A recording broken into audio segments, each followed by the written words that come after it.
Olá, começando mais uma entrevista aqui no Estúdio Fluxo. Já tem um tempo que a gente não faz uma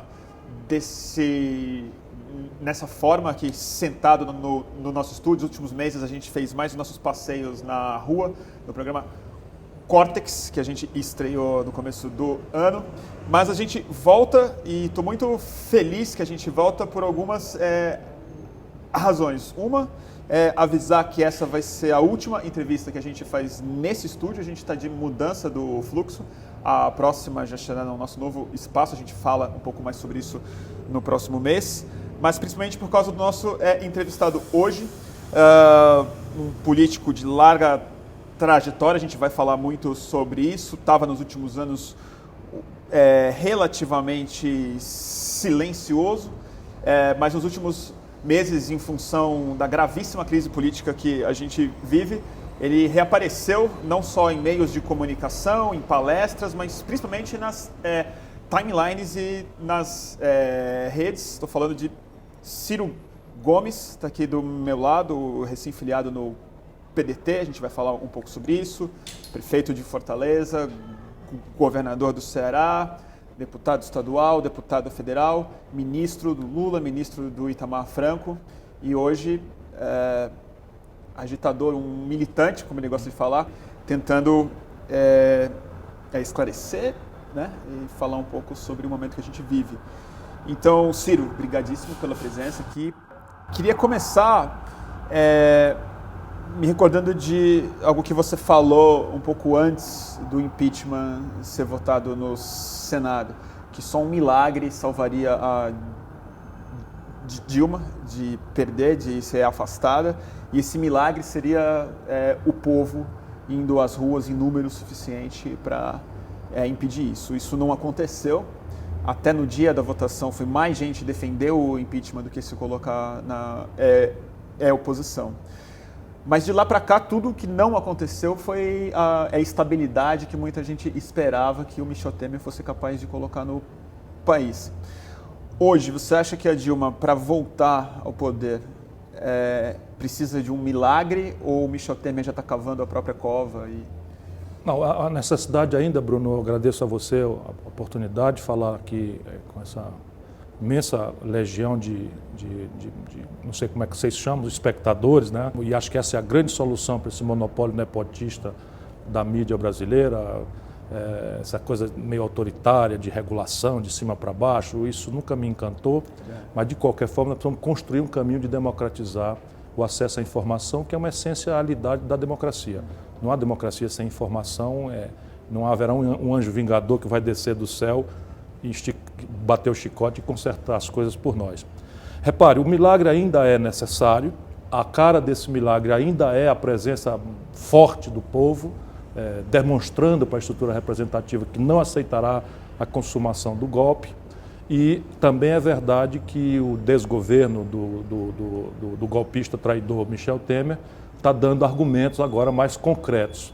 Por que o povo não foi? E essa tem sido a minha grande angústia, mas eu tenho para mim com muita humildade que eu sei por que é. Perguntar, por que o povo não foi? É porque nós outros, classe média, que fazemos 3 refeições por dia, andamos, eu não trouxe meu carro lá de Fortaleza, mas estou andando de táxi, moro num apartamento sem luxo, mas muito confortável. Então, para mim, para uma pessoa como eu, como você, defender a democracia em abstrato, como um valor em si mesmo, merecedor da nossa militância, é compreensível, mas o povo vive outra realidade. O nosso povo se sente enganado pelo governo da Dilma e o nosso povo se sente muito mal em relação ao quadro, né, de crise econômica, de ameaça ao emprego, ameaça à massa salarial, ameaça às conquistas sociais mais recentemente e passionalizado por um escândalo novelizado em horário nobre diariamente.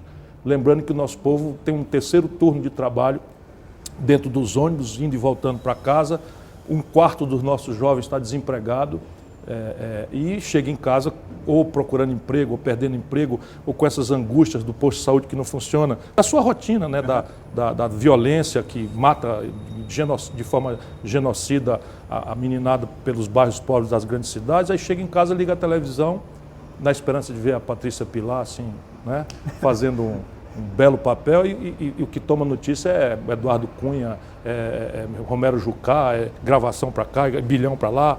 Enfim, isto é a explicação. De qualquer forma, a gente tem que ter humildade e seguir tentando ajudar o povo a entender que agora a luta não é defender só a democracia em abstrato. Que vale a pena lembrar que numa democracia só quem pode botar um presidente da República ali no lugar é o povo. Isso já é em si muito importante, porque o povo tem direito de 4 em 4 anos de trocar de partido, de trocar de governante, enfim, tem direito de pressionar diariamente para que o governante eleito mude de rumo, como era o caso que eu estava fazendo e faloei. Eita, agora falei igual, né? o Fora Temer, quer dizer, o Temer, né? Pressionando para que as coisas não sejam feitas ao gosto da molecagem dos gabinetes, né, mal cheirosos de Brasília. Isto é verdadeira democracia, mas agora é para defender a riqueza do Brasil, agora é para defender o interesse nacional, agora é para defender o emprego, agora é para defender a aposentadoria, porque isso tudo está concretamente sob mira de um conjunto absolutamente reacionário, mofado internacionalmente. Ninguém mais tem a truculência neoliberal dos anos 80, dos anos 90. A crise de 2008 já faz até ter textos do Fundo Monetário Internacional, de onde não se suspeita, demonstrando a incongruência e a geração de miséria de massa e de desigualdade profunda como inerência do neoliberalismo. E isso tudo está marcado para ser feito aqui no Brasil agora. Mas você acha que isso explica a relativa fraqueza da presença se não do povo, mas até da classe média na própria rua, comparando com 2013? Não, repare bem, em 2013... Foram massas muito fortes, mas ainda assim não dá para afirmar que era o povo pobre, ainda era um movimento de classe Nós precisamos ter muito cuidado, e eu vou catar as palavras aqui. Tá. Nós temos uma democracia que não inteirou ainda uma geração e já está rompida. Então, nós temos 27 anos nominais de democracia. Então, nós não temos ainda sequer... Assim, o maior deles dos o maior da história. Desde na monarquia nós tivemos, não era democracia, nós tivemos um período mais longo, de 41 anos com Dom Pedro, com o governo parlamentarista. Isso foi uma fase mais estável da vida brasileira. Mas está perdido no tempo, né, da monarquia. Agora é o mais longo período e já está interrompido. Qualquer que seja o deslinde disso, a democracia brasileira já revelou a sua fragilidade. Parte disso, portanto, é uma democracia ainda sem uma cidadania treinada. Pronto, achei a palavra. Né? Nós não temos um cidadão treinado, um cidadão que compreenda o que é uma democracia ela mesma, para além de votar. E responda de forma para além de votar, você no Brasil, você vota na véspera da eleição e vai para casa e marca para o dia seguinte a decepção, a frustração e repetir nos bares que política é tudo bandido, tudo mentiroso, tudo ladrão, etc, etc. O que aperfeiçoa uma jogada na medida em que o poder, Bruno, o poder não admite o vácuo. Não existe. Certo? Se você não ocupar por este caminho, ele será ocupado por aquele outro, ou por aquele ou por aquele terceiro. Nem sempre à luz do dia. Portanto, a gente tem que avançar de uma democracia eleitoral, em que o cidadão se empodera e é bajulado pelos políticos de todos os lados na véspera da eleição, para uma democracia que está inclusive prevista na nossa Constituição e jamais foi praticada, porque a nossa elite tem pavor do povo. Pavor. Ela tem ódio à princesa Isabel, porque aboliu a escravidão, né? E agora tem pavor desse negócio de povo votar e tal. De referendos, plebiscitos. Né? Porque o que está errado no Brasil, não está errado porque tem um manual de fazer certo, os caras são tão picareta em Brasília que faz tudo errado. Se fosse assim era mais fácil. O que está errado está para atender a uma correlação de forças. E assim, é concreto, é onde é que vai o dinheiro. Se você quiser, assim, a gente pode especializar hoje aqui, que quase nunca na mídia comercial não há chance das pessoas saberem que nós temos uma previdência que é superavitária, enquanto se forjou na cabeça do povo que tem déficit. Ela só tem déficit porque você tira 30% da receita que é legalmente destinada à previdência para financiar juro para banco. O Brasil está investindo menos de 1% em tudo do povo, estrada, porto, aeroporto, escola, saúde, hospital, cacete A4, menos de 1% do PIB, e paga 12,5% do PIB de juro para o baronato brasileiro, para os barões. 12,5%. Simples assim. Isso dá 600 bilhões de reais. Comparado a 1% de investimento do PIB, para tudo. Que é o que o Estado gasta. Não dá 1%, dá 0,65%. 65%? Com a Dilma. Com o Temer vai piorar. Claro. Mas você não me respondeu por que você acha, então, que nem a classe média... Porque o que me aflige quando eu olho isso, comparando com 2013 e até com outras manifestações de rua que eu vejo hoje acontecer. Me parece que é mais fácil você colocar 40 mil pessoas na rua, 100 mil pessoas na rua, 30 mil pessoas na rua, com pautas específicas que tem a ver com identidade, sim. Que tem isso a ver... é um fenômeno global que está no Brasil. Mas veja, é um fenômeno global que está em xeque também, porque nós estamos num fim de ciclo na humanidade, penso eu. Né? Nós estamos administrando os escombros da ordem neoliberal, que precisava, como eu te falei quando cheguei aqui, precisava, para desmontar o Estado, reduzi-lo a uma dimensão mínima, precisava destruir os agentes do Estado, seus mecanismos institucionais de intervenção no domínio econômico, de regulação, e precisava também desmoralizar os agentes e a linguagem. E a linguagem da democracia, a linguagem do Estado, é a política. Então a política como abstração entrou em xeque na Europa, por exemplo. Você tem hoje a Europa ingovernável, com a exceção ali da Alemanha, que é um epicentro econômico de produtividade sem rival e que conseguiu, pela coordenação de políticas regionais, né, com a Europa Ocidental, o que não conseguiu em 2 guerras mundiais. Você vê a Inglaterra ainda isolada, salvo esses 2, que são... Um é o epicentro, o buraco negro que drena as energias da Europa, né, e da Eurásia para tudo, aquela produtividade lá em cima, e enfim, tem a maior indústria de todos, etc, etc. Então ela tem um benefício, mas está crescendo vegetativamente. O resto está tudo destruído. E não tem mecanismo de coordenação. Aí você entende por que os jovens geraram esse fenômeno do Black Bloc na Europa. Porque praticamente todos os estratos político-ideológicos, partidários, foram ao poder e se desmoralizaram porque aceitaram o mito neoliberal. Todos eles replicaram, beijaram a cruz, que nem o Lula fez aqui com a Carta aos Brasileiros. Então a política desacelerou. Hoje, não por acaso, na velha França, de novo, as multidões estão na rua, embora, de novo, com pautas específicas, que é o desmonte do welfare state, quer dizer, do estado de bem-estar social, de um conjunto de políticas, né, que protegem os idosos, as crianças, mesmo os pequenos produtores, etc, etc, com um conjunto de subsídios, que são inerentes à cultura da França. Mas a Espanha está destruída, não tem nada acontecendo.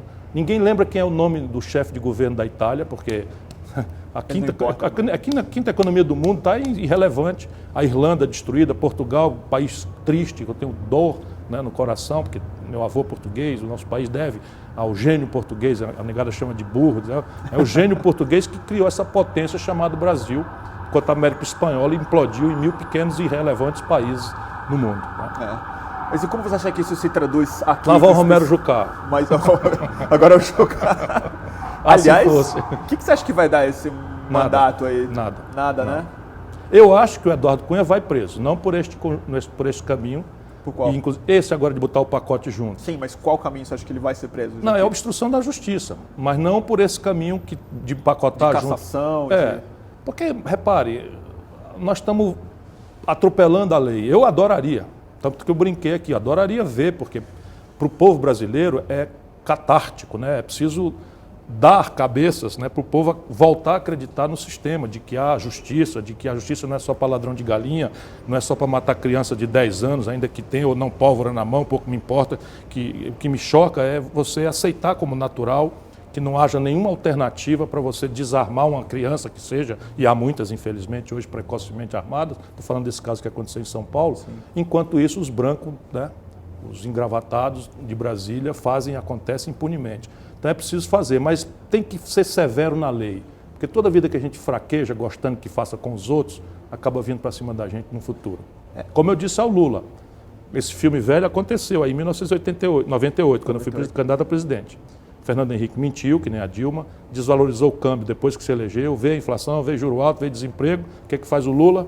Apresenta um pedido de impeachment e o PT cria um movimento fora FHC, e quem recebeu o pedido de impeachment foi esse mesmo Michel Temer aí, que na época era aliado, um encarne com o Fernando Henrique, como é um fisiológico, né, ligado a qualquer poder que dê a ponta de roubar aqueles que é o costume deles. E ele que engavetou.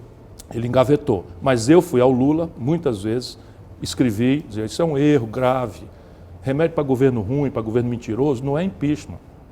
Impeachment é uma coisa muito difícil, que é para ser feita quando há o cometimento de crime de responsabilidade. Não é para governo que a gente não gosta, governo que a gente está zangado porque perdeu a eleição, porque ele mentiu. Tudo isso é terrível, mas isso não pode ser resolvido com a ruptura da ordem democrática. E eu tinha um pragmatismo como tenho hoje.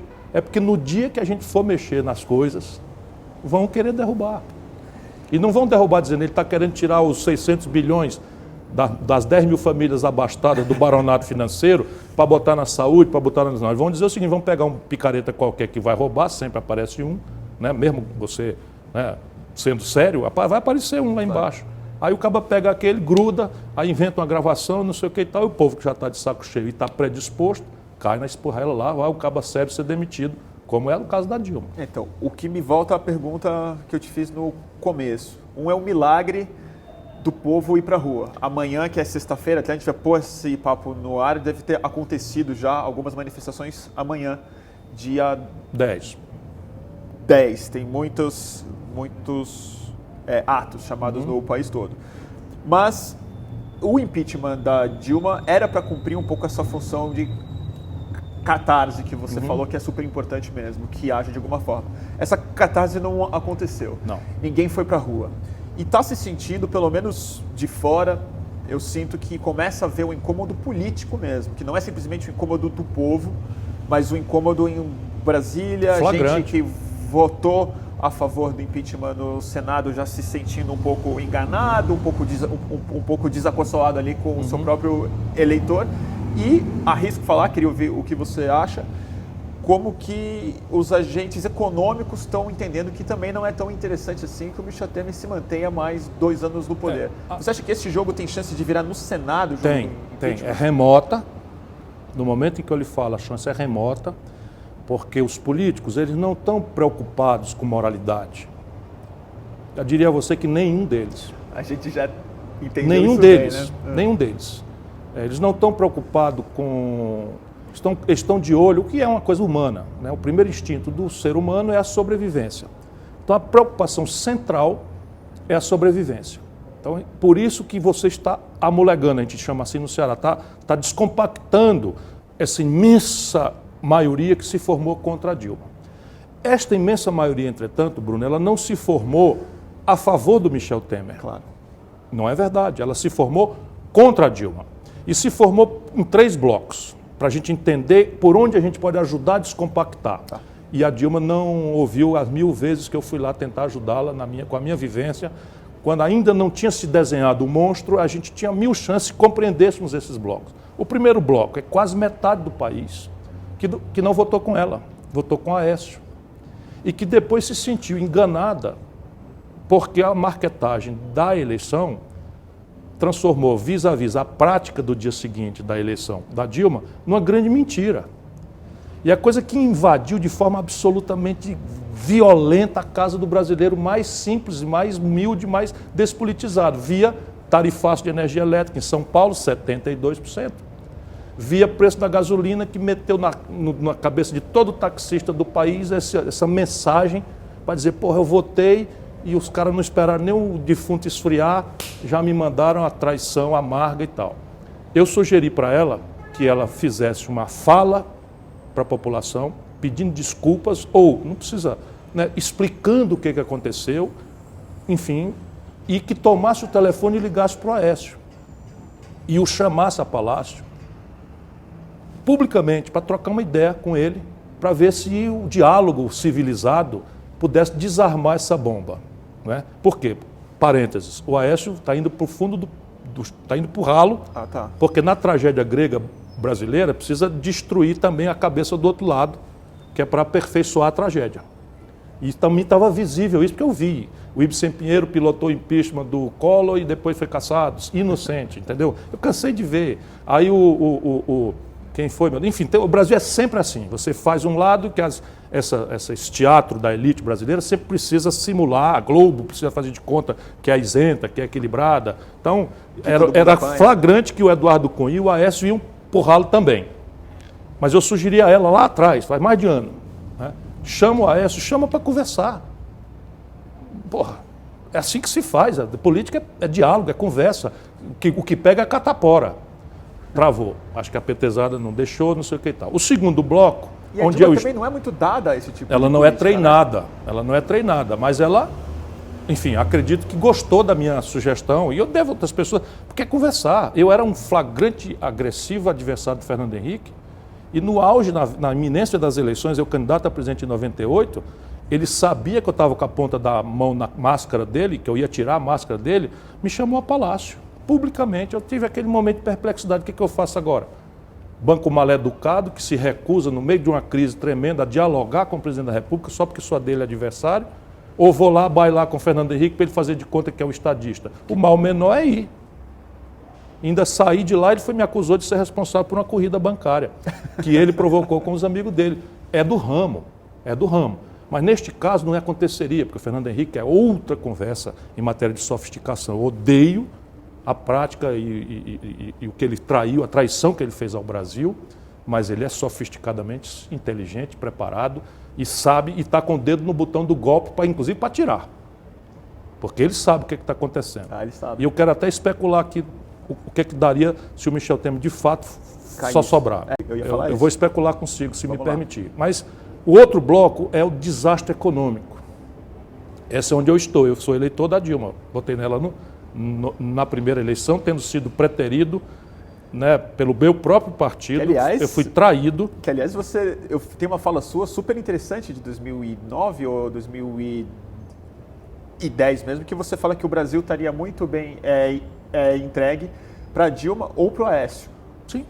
Que você acreditava. Sim, porque o que aconteceu de lá para cá? Não, eu acredito na seriedade dela, no espírito público dela e tal, e essas coisas, se ela forma uma equipe, ela podia mais que suprir a inexperiência, que é aguda, Sim. e que se revelou uma tragédia, porque ela se cercou de uma equipe de quinta categoria. E o Aécio... decepcionou de alguma forma? Profundamente. Profundamente. Eu sou amigo dele há 35 anos. Eu era deputado estadual na eleição do Tancredo Neves. Você não tinha nem nascido ainda, eu já estava no processo. Eu lembro e o Aécio era um garoto, que eu conheci, secretário particular do doutor Tancredo, e eu já era deputado, já ajudei na escolha dos delegados. O Tancredo me chamou para me agradecer, eu tenho uma foto, levei lá para o museu, lá em São João, meu Deus, eu já lembro, a cidade dele, que agora deu um branco, é São João del Rei. São João del Rei.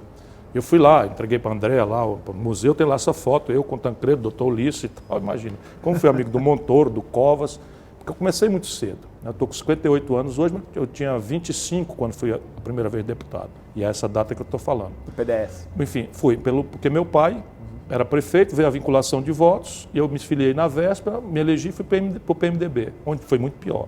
Aí eu ajudei a fundar o PSDB, enfim, minha vida partidária é uma tragédia. Mas eu estou me mantendo numa linha que aí sim dá para apurar a coerência. Mas os partidos, eu ajudei a fundar o PSDB no Ceará.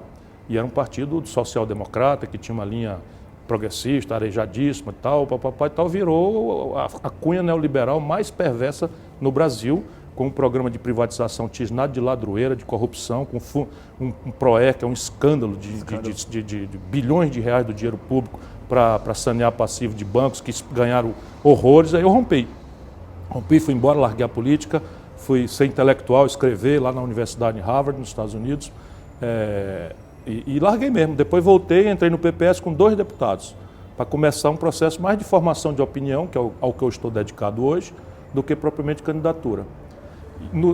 Não fui eleito, candidataram-me a presidente da República, apoiei o Lula, e o primeiro presidente de esquerda que o Brasil tem, desde João Goulart, que não era propriamente de esquerda, a sombra, o Roberto Freire, já queria apoiar o Serra, do outro lado. E traiu o Lula, traiu o Brasil e tal. Aí o que eu faço? Por coerência partidária, eu fico ali fazendo o oposto do que era meu compromisso de honra com o país, rompo também. Aí vou para o PSB. Aí estou no PSB e tal, e construção. Quando chega na véspera, lá vai o Eduardo Campos ser candidato contra, tendo tirado tudo do governo até o último momento e se alia a tudo que tem de mais atrasado no Brasil.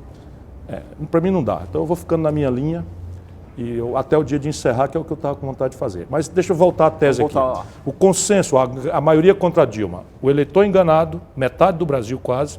Aqueles outros que ficaram olhando a estupidez que foi o manejo da economia. Como é que pode nomear o Levi, com o que o Levi pensa, representa, tirando de um banco para o Ministério da Fazenda, que entra com um receituário amaríssimo, que basicamente ia destruir as finanças brasileiras, fazendo o oposto do que a retórica conservadora propõe.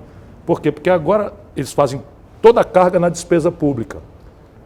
E o que está caindo, despencando, é a receita pública. Portanto, o desequilíbrio fiscal brasileiro hoje é produção deles, dessa onda reacionária estúpida que destruiu as finanças públicas do Rio Grande do Sul, destruiu do Rio de Janeiro, onde eles, diretamente foi o secretário Levi, destruiu as finanças públicas de Minas Gerais e mais 14 estados brasileiros.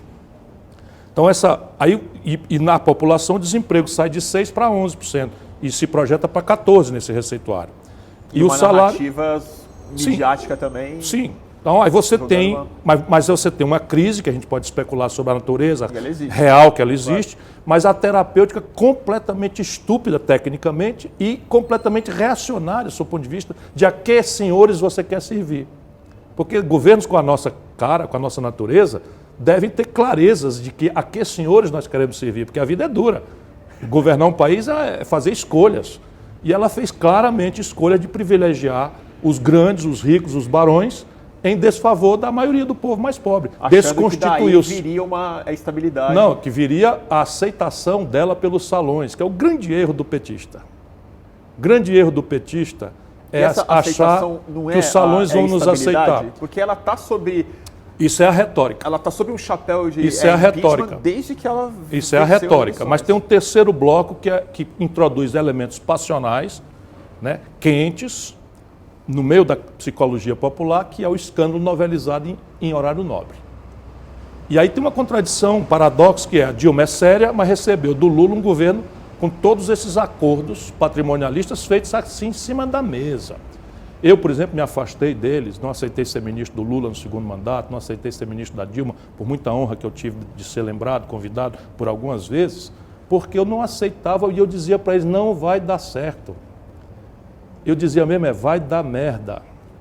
Porque não é possível. O Lula, por exemplo, eu chamei o Eduardo Cunha de ladrão, Michel Temer, presidente da Câmara, denunciei que o Michel Temer dava ao Eduardo Cunha todas as medidas provisórias, ele enxertava emendas, criando interesses de coisa contra propinas, isso na minha cara, eu denunciei, está tudo nos anais da Câmara, ele me processou, me chamou de ladrão, isso é muito sofrido. Eu que paguei advogado, eu que fui para passagem de avião para me defender e tal. No dia seguinte o Lula resolve, eu defendendo o Brasil, o governo dele, Lula, e o Lula pega e entrega Furnas para o Eduardo Cunha.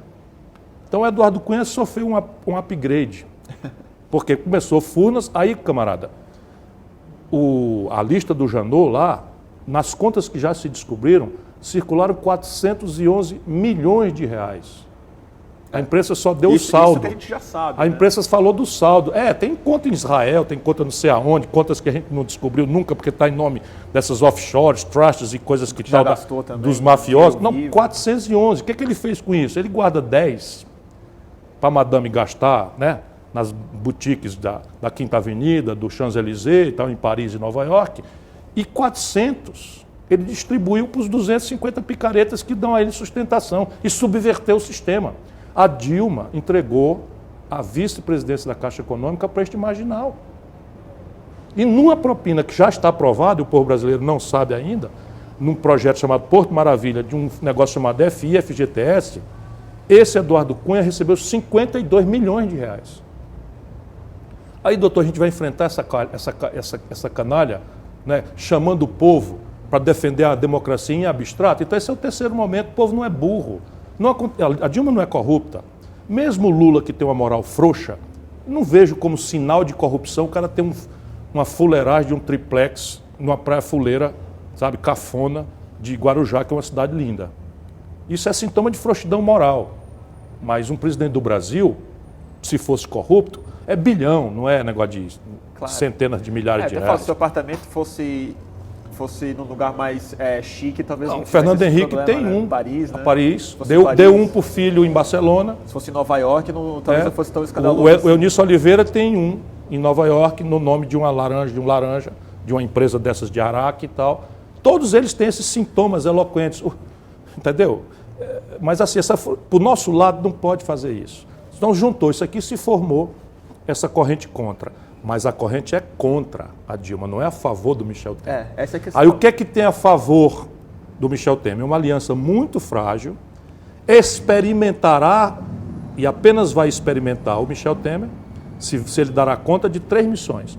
Os políticos, de lado a lado, de A a Z, querem o fim da Lava Jato. pura e simplesmente, porque desse jeito vai chegar aonde? Dizem eles despudoradamente. Nós estamos tendo uma república de juízes, é uma ditadura dos magistrados, é a pior de todas. São frases que eu estou recolhendo aí, né? E eu também me preocupo como, vamos dizer, eu queria saber, como o que você acha professor de direito, como advogado, como uma pessoa que cultiva o direito, eu também me preocupo muito com os abusos judiciários. Muito, né? Com essa ideia de que a lei agora é uma coisa para ser interpretada frouxamente. E tem coisas terríveis. Por exemplo, a Dilma faz uma imensa bobagem, a maior que eu já vi na minha vida, nomear o Lula ministro. Aquilo só um idiota, sem conselheiro de nenhuma natureza, poderia fazer. Porque é tudo de ruim. E foi uma reação muito específica Não, precipitou o impeachment. Precipitou tá tudo. certo? Então o erro foi tremendo. Mas dado o que fez, repare bem, ela é autorizada pela Constituição a nomear livremente os seus ministros. Está dito assim na Constituição. E ela pode recrutar entre brasileiros com certa idade, enfim, com direitos políticos plenos, quem quiser. Aí um juiz dá uma liminar, que é uma decisão precária, proibindo a presidente de nomear um cidadão que nem réu é seu ministro. Sob aplauso do país também. Sob aplauso do país. Tudo ilegal. Percebe? Então nós estamos indo para o golpe mesmo. Porque o golpe é quando as instituições são... Se você quiser, eu lhe conto aqui como é que foi 64. Eu não estava lá, mas li com muito detalhe. O Auro de Moura Andrade, que era o Renan Calheiros da época, declarou vaga à presidência da República, alegando que o João Goulart tinha fugido do país.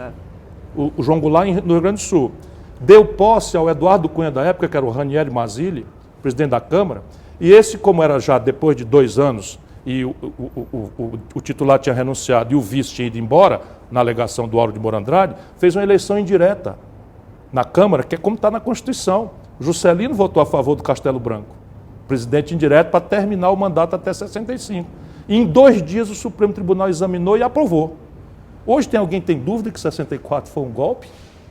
Com um porta-aviões norte-americano estacionado na costa brasileira? Hoje é tudo oficial, todo mundo sabe. Exatamente a história farsesca brasileira está acontecendo agora. A não ser que uns 4 ou 5 senadores ponham a mão na cabeça, né? Pensem na história, pensem na sua presença na história brasileira, porque o Auro de Moura Andrade não ficou na história como um cara respeitável. Sabe, o Supremo Tribunal Federal da época ficou como conivente com o golpe de 64. E isso não é possível. Mas a gente tem esses 4, 5 aí? Temos. Um eu sei que já tem, que é o meu companheiro, o Gurcax, do PDT, que combinou conosco que ia votar pela admissibilidade, porque ele era o autor do parecer que demonstrava que a Dilma não tinha cometido nenhuma ilegalidade na questão das chamadas pedaladas fiscais. E como ele tinha sido o relator que sustentou vamos dizer, a correção do comportamento da Dilma, ele queria essa oportunidade do julgamento do mérito para mostrar, porque sofreu muitos constrangimentos, e ele vai votar, tem um segurança, ele vai votar. Tá, né? Se conservarmos os 22 que tivemos, dá 23. Falta 5. 5 não, 4, porque 4. O Renan já teve a ética que o Eduardo Cunha não teve, né, de se omitir. De não votar. Então, mas se empatar, fica 4, vota, né? Não vota. E nos Estados Unidos, na história americana, também eu estou tentando ver se os senadores conhecem um pouco isso. Ih, rapaz, estou falando demais, não estou nem... Vamos lá. Na história americana, em 1868, tem um presidente ruim, impopular, chamado Andrew Johnson, e tinha ali muitos pequenos fogos ainda da terrível Guerra Civil Americana, da Guerra da Secessão, e ele foi eleito em mau governo. E aí demitiu o ministro da Defesa, o secretário da Defesa, que a Constituição ou as regras lá diziam que podia ser nomeado, tinha que ser consultado o Senado. Aí os camaradas usaram o pretexto de que ele demitiu uma pessoa que, sendo nomeada, tinha autorização para demitir também, não estava escrito na lei. E aí a Câmara dos Deputados afastou o Andrew Johnson e ele foi para o Senado e ganhou por um voto. Ganhou por um voto porque houve um debate que virou importantíssimo para a história do direito constitucional moderno, para a força institucional americana, para a estabilização da legalidade americana, naquela situação de guerra civil, que foi senadores do outro lado, contra ele, que no debate de, ele não cometeu crime de responsabilidade, ele é um mau governo. em nome da democracia, do respeito à ordem, à Constituição, à lei, vou votar, ele ganhou por um voto. Perdeu a maioria, mas ganhou por um voto. A gente também é assim hoje. Né? A gente pode ganhar por um voto. Temos que lutar. Né? Temos que lutar. Escreva para o seu senador. Bom, você fez previsões... Quando você fez previsões muito sombrias, você estava quase sempre certo nos últimos anos, né? Falou que a Dilma não terminaria o mandato dela. Qual o seu palpite sobre o... Secamente, você acha que ela passa? Não. Você acha que não? Acho que não. Agora, como eu... Você acha que o Michel Temer fica? Nesse momento que eu estou lhe falando, sim. Infelizmente, sim. Até 2018? Não creio. Tudo pode acontecer mais na frente. Eu acho que tem uma armação, é que o teste dele, inclusive, começou a já dar fadiga muito precoce. Por exemplo, esse interesse plutocrata do rentismo, que botou o Meirelles e o cara do Banco Itaú, o Gold Fund, para gerar excedentes de dinheiro a qualquer preço, de qualquer que seja a rubrica, para colocar no galope da dívida, ou seja, no serviço do juro, certo, que é despudoradamente fora do padrão técnico onde poderia estar a taxa de juros brasileira. Então, repare bem, quando o Michel Temer prometeu isso e nomeou as figuras que estão encarregadas de fazer, ele, ao mesmo tempo, como ele não é isto, ele autorizou e pediu um aplauso a criarem 14 mil cargos na Câmara, votar o aumento do judiciário, que são os maiores salários. Não quero dizer que você pagar 39 mil reais para um ministro do Supremo seja grandes coisas, eu acho legítimo, eu não participo dessa conversa porca de que os agentes públicos têm que ser mal remunerados, como se... Porque as pessoas precisam saber que a boa remuneração só precisa quem é decente. Né? E um jurista dessa proa, que vai para um Supremo com a qualificação que tem, se tivesse um escritório, ganha 1 milhão por mês. Então ele ganhar 40 mil reais, para mim está tudo certo. O que não concordo é impor um sacrifício amargo para o conjunto dos pequenos e soltar um aumento fora de propósito para os grandes. É um disparate completo. Isso é um disparate que destrói na cabeça do povo a crença no sistema. Não, e fica claramente uma sinalização de que é um suborno, basicamente. Aí fica mais gravemente parecendo que é um suborno. Que é um suborno para se manter no poder. Sim, mas o problema grave, volto a dizer, na questão da missão do Meirelles, que é gerar excedente para pagar dívida, isso arrebenta as finanças públicas. Sim. Sem ser para juro. Porque isso repercute no teto dos outras categorias, e isso vai para os estados, vai para os municípios, é um desastre. E o Michel Temer apoiou, relativizou, defendeu, pediu um aplauso, e a plutocracia, que não se explicita em cima da mesa, deve ter puxado a orelha dele, ele voltou atrás. Então é um vexame. Sabe, é uma vergonha, quer dizer, uma vergonha. E as pessoas não sabem que ele agora foi pilhado também como espião da CIA, como informante da NSA, que são os órgãos de inteligência dos Estados Unidos. Isso já tem muito tempo. Isso mas ninguém deu bola para isso. Assange, ele e o Serra, né? O Serra também. William Vac. Mas o Michel Temer está aí na presidência do nosso país. E o Serra nas relações internacionais. E o Serra comandando as relações externas do país. E sendo autor da lei que acaba com a reserva de 30% do mercado do pré-sal para os brasileiros, para a Petrobras. Isso tudo está acontecendo. Então, democracia sem cidadão dá nisso, eles vão indo. Né? Mas você acha que sem cidadão treinado, é o que eu quero dizer, na verdade. Isso é um déficit enorme que o país tem de cidadão. Mas basicamente começa na precariedade da informação. Eu acho que se o povo brasileiro soubesse das tenebrosas transações que realmente estão acontecendo, enquanto ele está sendo distraído pela novelização dos escândalos, eu acho que a gente ia lá tocar fogo em algumas coisas. Mas não está se tocando fogo, né? Não, mas devia. Em Brasília, principalmente, né? Que é muito eu estou falando também, metaforicamente. Metaforicamente. Embora, em certos casos, o tiranicídio também seja legítimo. Sempre foi, né? É o jeito de resolver quando... É uma inerência do direito de revolução. Quando as instituições... Estou recuperando todas as minhas lições para isso que a segunda de constitucionalismo, tá lá, claro, né? de constitucionalismo do mundo. Por isso estou falando de Constituição.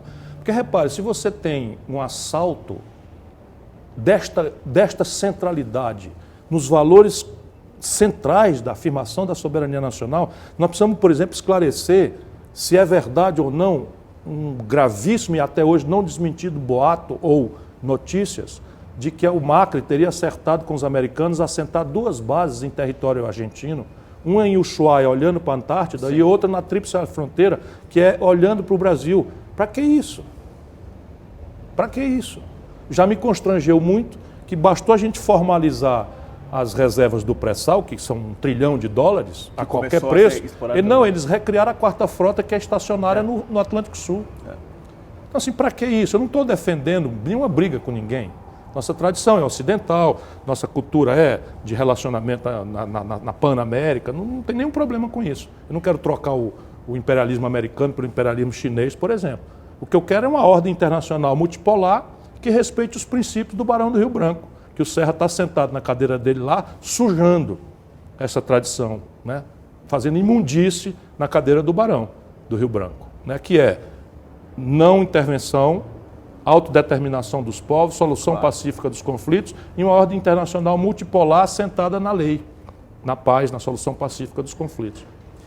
Ciro, você estava falando o que nos falta ter o cidadão, como é que você chamou? Cidadão? Treinado.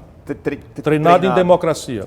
A gente tem um déficit muito claro, que para mim é o que me aflige muito quando eu olho para frente, no futuro, na verdade. Independente da crise imediata, que é um déficit de quadro político mesmo. É um fim de tempo. Quando eu olho assim, e acho que tem um gap de geração mesmo. Né? É um fim de tempo. É uma turma de 30 a 40 e tantos anos que simplesmente não está aí. Né? Não é bem assim. A gente, pelo menos, nós não temos ainda a projeção deles na vida nacional. Não, sim. Por quê?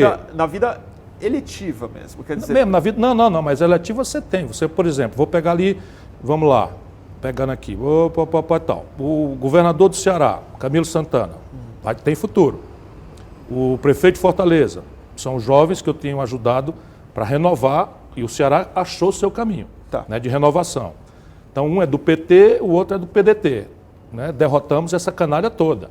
O tesoureiro do PMDB foi o candidato, com apoio da Dilma e do Lula, lá no Ceará. E demos uma boa pisa, uma boa surra neles, graças à força do povo cearense, que é muito politizado.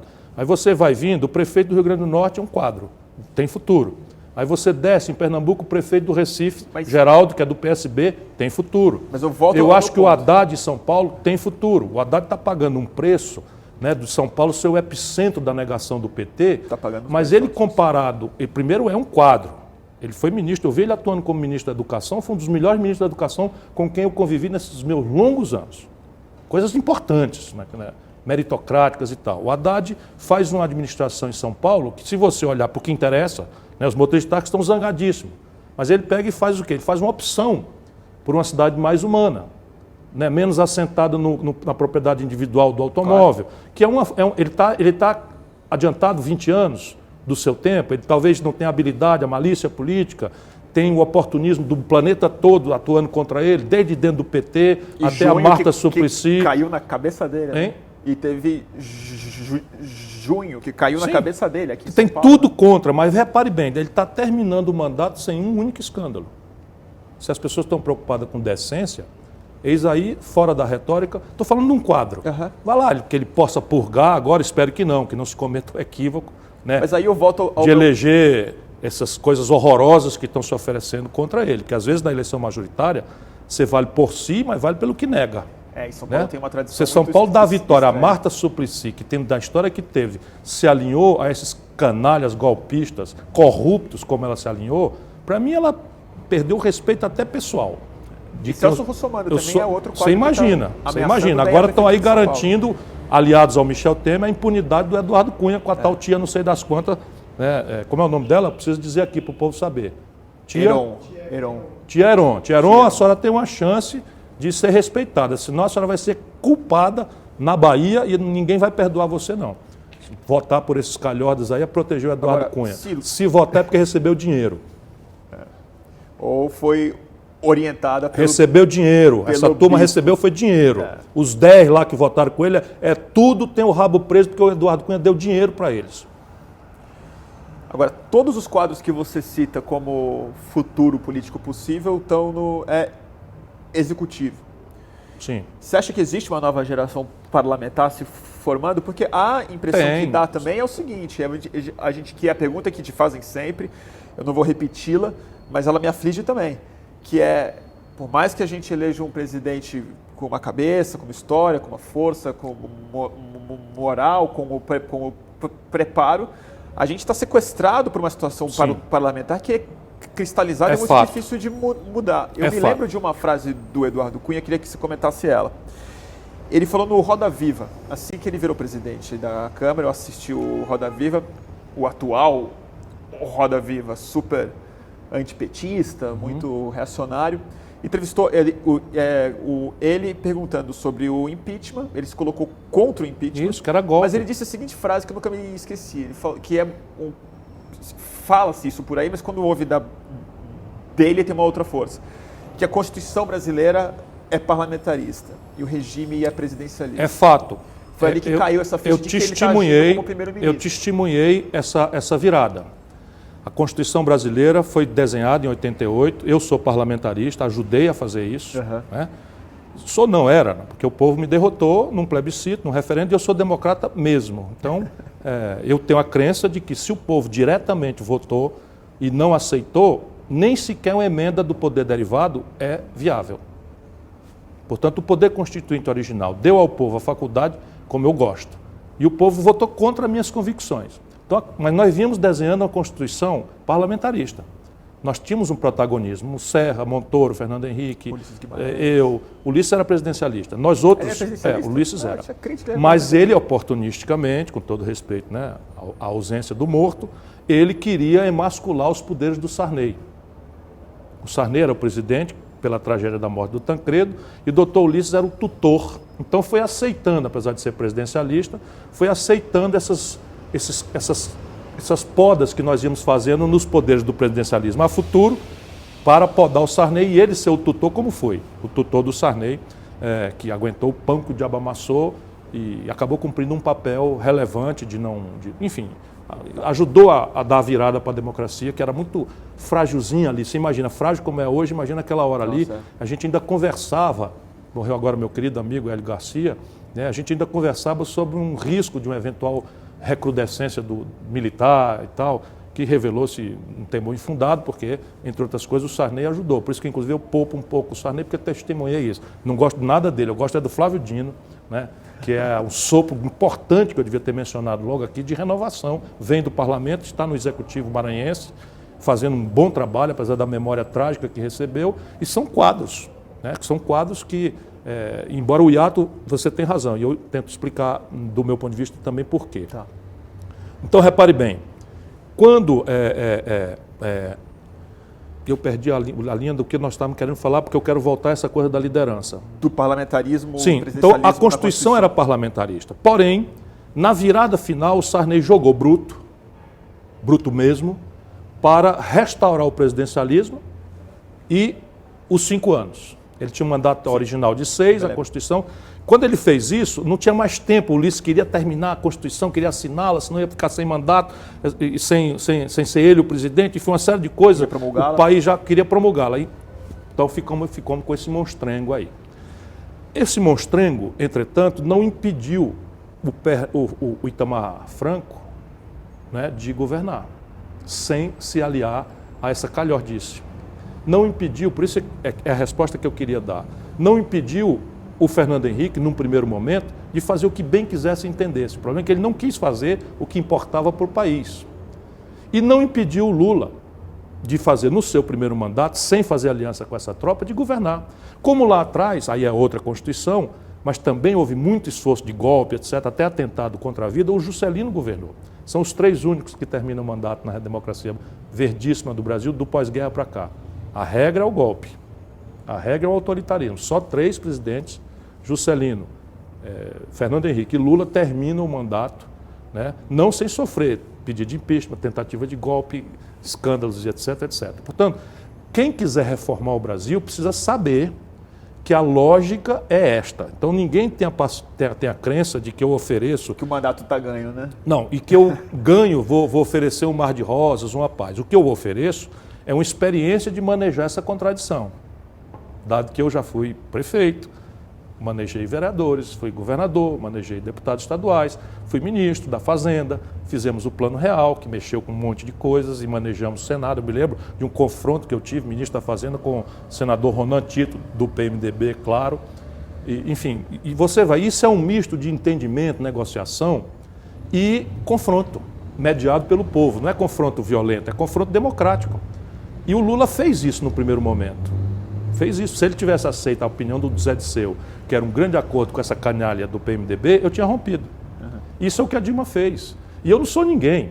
Mas o Congresso, meu irmão, não duvide, é assim, tosco modo. Um terço é de gente séria, patriótica e tal, tem muita gente boa. O outro terço é de picareta, todos eleitos por nós. Mas chega a um terço... Peraí, e o outro terço é mestiço. O outro, piorou um pouco porque o Lula empoderou o terço picareta. Claro. E aí esse terço picareta... veio degradando mesmo. Hegemonizou o processo, pegou esse terço do meio. Porque o deputado ele quer sobreviver. E aí ele quer emenda para fazer coisa, mas precisa de uma coisa para a eleição, para o financiamento da eleição. E muitos têm pudor, sabe? Não mistura esse dinheiro. Tem uma moral relativa, em que se for dinheiro para a campanha, mesmo que seja feio, pode, mas que no meu bolso não entra. O cara pergunta, tem a velha piada, tá de calça nova, né? Mas enfim, isso tudo é prático. A vida humana é assim. Só a Marina, no seu moralismo neopentecostal, acredita que se trocar Chico por Manel ou Tereza por Maria, resolve o problema. Ela acredita nisso, eu não, eu sou do ramo e eu prometo que vai ter uma cultura de negociação que possa ser posta em cima da mesa, pode gravar. Então quem quiser negociar comigo, se eu for um dia servir a esse grande país como seu presidente, fique sabendo que a conversa só prospera se puder ser gravada e publicada. Então, você pode pedir cargo, pode pedir influência... tudo grampeado já de saída. De saída. Aliás, devia ser, como o Salão Oval nos Estados Unidos, por definição, gravado. Tudo. Tudo. Grava, interdita com coisas para respeitar a coisa. E mais o que eu quero dizer é o seguinte, tudo que puder ser conversado na frente de qualquer do povo, pode e deve ser conversado. Porque ninguém quer... Você é só presidente, não é dono da verdade, nem déspota esclarecido. Né? De outra parte, você... estabelece o limite. E se o limite colidir com o interesse público, você chama o povo, sabe? Chama o povo. Ou pela mera denúncia, ou simplesmente diz assim, ok, negado, vocês acham que não pode, então vamos chamar o povo para votar. Plebiscito, referendo. Se, em pouquíssimas questões, estou falando de reforma política e reforma fiscal lato sensu, que é o sistema tributário e o sistema previdenciário. Essas três questões, somente elas. Portanto, é completa mentira do Fernando Henrique, que o Lula nobilitou, porque essas alianças monstruosas e não sei o que, isso aqui é tempo de televisão para mentir na campanha e medo de CPI. Se você for assumir a presidência do Brasil com medo de CPI, você está morto. Então, alguém está começando a perceber, e esse é o meu papel. Isso que eu queria ter dito aquela hora que eu dispensei. Eu estou doido para ficar quieto. 35 anos de vida pública, eu sei o que espera. Um cara que pensa o que eu penso, que não economiza em dizer o que pensa. Né, que aqui e ali acha que a questão de se impor, de se fazer dar o respeito, assusta, porque o povo brasileiro fala filho da puta com a maior naturalidade toda hora, mas não quer ver o seu presidente falando isso. É evidente que eu, como presidente, não falaria. Mas eu não sou nada agora. Eu só saí da minha quietude, mudei do Ceará para São Paulo para trabalhar, estou com um filhinho novo, enfim, eu quero ter uma vida, né, agradável e tal, mas os meus companheiros do PDT me chamaram e eu me senti um covarde se eu, com essa minha vida, com a minha lucidez, com a minha experiência, com as informações que eu tenho, se eu me omitisse nessa hora. Por isso que eu estou aqui, falando pelos cotovelos, me chama e eu estou indo e não sossego, não durmo, estou no oposto da vida que eu queria. Se eu conseguir que a democracia se restaure, eu vou ter uma chance de voltar para casa. Senão, eu vou apresentar uma proposta. Né? Mas o que esperar um camarada como eu, você não tem ideia, é inumano. E eu não quero me embrutecer, sabe? Eu consegui atravessar até aqui sem me embrutecer, sabe? Eu não virei um picareta desses elegante, que não erra numa palavra e bota tudo no bolso com toda a finura. Eu não sou isso, nem quero ser jamais. E não quero ser aceito pelos salões. Meu ramo é outro, minha turma é outra. Ciro, eu tenho muita coisa para falar com você aqui, a gente vai ter muito tempo. Mas a pergunta que eu ia te fazer, antes de encerrar, vou ter algumas outras aqui, não quero encerrar assim, mas acho uma pergunta importante. A gente está falando muito pouco sobre a eleição municipal desse ano. Eu já fiz a apologia do Haddad Você aqui. acabou de fazer a apologia do Haddad mesmo. Mas, porque merece. Eu tenho horror que o PT anda fazendo. Horror. Só para você ter uma ideia, expostos como nós estamos, o Cid Gomes, ex-governador do Ceará, foi lá, apontou o dedo, chamou o Eduardo Cunha de achacador, entregou o cargo para Dilma. Perdeu o cargo no caminho da Câmara para o Eu, processado pelo Michel Temer, processado pelo Eduardo Cunha, lutando, feito um condenado. O PT do Ceará, de Fortaleza, resolveu ir contra nós, que temos um dos melhores prefeitos de capital do país, o Roberto Cláudio. Isso é o PT. Eu quero é que eles se explodam, para não dizer aquela outra palavra que começa com F, entendeu? Agora o Haddad é outra conversa. Então, o meu negócio agora é falar a verdade. Se alguém gostar, gostou. Se não gostar, paciência. A posição boa hoje em dia. Viu?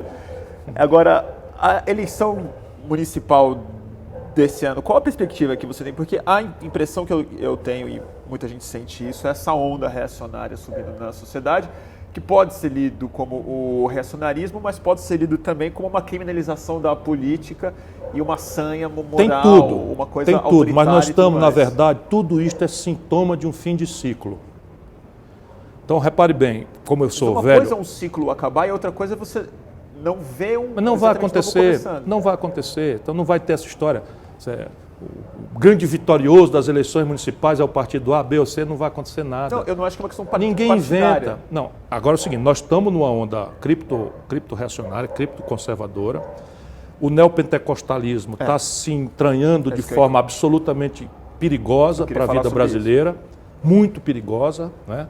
Muito perigosa, está se trazendo para o Brasil outra violação de tradições muito relevantes, no caso do nosso sincretismo religioso, a tolerância, que faz com que todo mundo possa conviver, cada um respeitar a forma com que cada um adora ao seu Deus ou ao seu não-Deus, né? Tratar dos temas com inteligência racional e adorar a Deus com toda a pureza que cada um tenha para fazer. Muito a questão agora, misturou com política, né? Dá coisa muito grave. Transcendeu bem a questão a vida inteira. É só olhar a instabilidade eterna do Oriente Médio, é só olhar a instabilidade eterna, né, da confrontação Paquistão-Índia, é só olhar as gravíssimas contradições norte-americanas. O sul-americano, né? Toda norte-americana. Enfim, aonde misturou, deu coisa muito ruim. E a gente precisa ajudar o nosso povo a entender isso. Cada um faça a profissão de fé que tenha, mas na hora que você olhar, sabe, um intérprete de Deus, porque Deus é a verdade, para quem nele crê, né? Ou para quem o adora como Spinoza, Deus é o absoluto. E não é racional, é fé. Eu simplesmente não preciso que ele faça um milagre para eu acreditar nele e na sua maravilha. Agora, a política é o oposto. A política é um cara como eu aqui, com toda a minha experiência, que eu estou dizendo umas coisas com toda convicção, e você me desmontar, porque você vê a coisa do outro jeito, a mesma coisa, e você tem razão e eu não tenho. E a gente não precisa se matar por isso. Já se o camarada chuta a santa da minha religião, ou se eu insulto o código, ou os ícones, ou a liturgia da outra religião, lá se vai Abraão matar o filho. Né? É ruim isso aí. Mas você está preocupado com o resultado dessas eleições? Porque você está falando sobre esse fim de ciclo, que é isso que eu estou interessado. Eu estou preocupado. Eu estou preocupado menos por essa coisa reacionária e mais pelo despreparo e pela simplificação grosseira do discurso, do olhar sobre a realidade que os políticos estão tendo. Sim. É um erro crasso da Dilma. Entregou para a marketagem e já estava dado que o Brasil ia entrar num ciclo de crise, porque o petróleo a gente vendia a 110, estava vendendo a 30. A gente vendia um minério de ferro a $190, descemos para 38. Todos os preços de commodities e o nosso buraco no produto manufaturado, comércio Brasil com o estrangeiro, nós temos um buraco de 120 bilhões de dólares. Pagávamos com essa conta alta das super commodities, a crise trouxe esse constrangimento, a gente, em vez de chamar o povo para dizer, opa, negada, né? Está acontecendo aqui um problema, vamos consertar, eu vou proteger esses setores mais frágeis, mas todo mundo trincurdente que tem uma transição. E eu não sou poeta. Eu quero lembrar, eu fui governador. Sabe a ciência da bajulação do povo? Isso é a ciência da desmoralização. Os meus adversários sumiram no tempo. Sumiram no tempo. E eu não fiz milagre, não. Apenas eu não minto. Sabe? Então, na hora eu sou incompreendido. Então, houve um motim na Polícia do Ceará. Eu era o herói da Polícia do Ceará. Aí, no governo do meu irmão, houve um motim comandado por um calhorda, sócio de tudo que não presta, né, de narcotráfico, de crime organizado, dessas coisas que fazem milícia, de matar garotos e não sei o que e tal, justiçando nas periferias. E esse cara aparece de político. Eu vou para cima contra, sou mal incompreendido, sou mal compreendido. Hoje tem muita gente da polícia que tem muita raiva de mim. Pena. Vamos ver quem fica para os próximos 20 anos e quem sai. Falando nisso, me lembrei de uma coisa que eu queria comentar sobre a sua cidade de Sobral. Sobral. Tem um dado que me impressiona muito em Sobral. Um positivamente, um negativo, que eu não acho que tenha a ver simplesmente com a gestão pública, mas com um fenômeno social que está acontecendo no Brasil, principalmente no Nordeste. Os índices, indicadores lá melhoraram muito, principalmente a escola pública. Nós temos hoje o melhor IDEB do Brasil. É uma grande referência mesmo. Super Somos importante. a menor mortalidade infantil do Norte e Nordeste. Coisas assim. Mas se tornou uma das cidades que mais se mata no Brasil. É uma coisa chocante. É uma coisa chocante. Chocante. Repare, a renda per capita é quase igual a de Fortaleza. Os indicadores, temos pleno acesso à saúde, pleno acesso à educação e a violência explodiu e o índice na esteira do narcotráfico. A mortalidade de Sobral é 6 vezes mais alto do que o de São Paulo, que é uma cidade que São Paulo maquia muitos números, lá nós não maquiamos. Mas não vamos nem comparar com São Paulo. Mas é grave o problema. É gravíssimo o problema. Nós estamos lá na região toda. Nós estamos dedicados a entender... A que você atribui isso? É um fenômeno que não é de Sobral. É uma coisa... Não, Fortaleza. Fortaleza, eu fui prefeito, fui governador. Fortaleza, no meu governo, 4 anos teve um sequestro.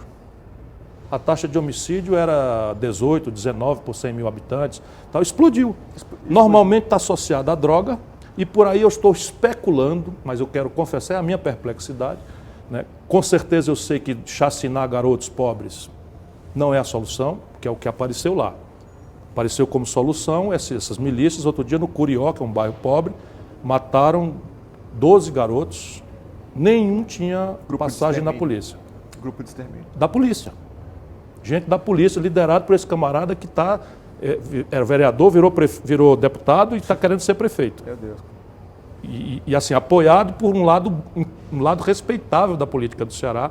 Por quê? Porque virou uma coisa... da sociedade, provavelmente. Sim, claro. Porque virou uma coisa... As pessoas estão acreditando nesses atalhos. Né? Você acha que isso tem a ver de alguma forma? Então deixa eu fazer a minha hipótese. Claro, a minha hipótese é que, como todas essas violências, a vulgarização da violência, do homicídio, banalização, estão praticamente todos, 80% pelas estatísticas, associados à droga.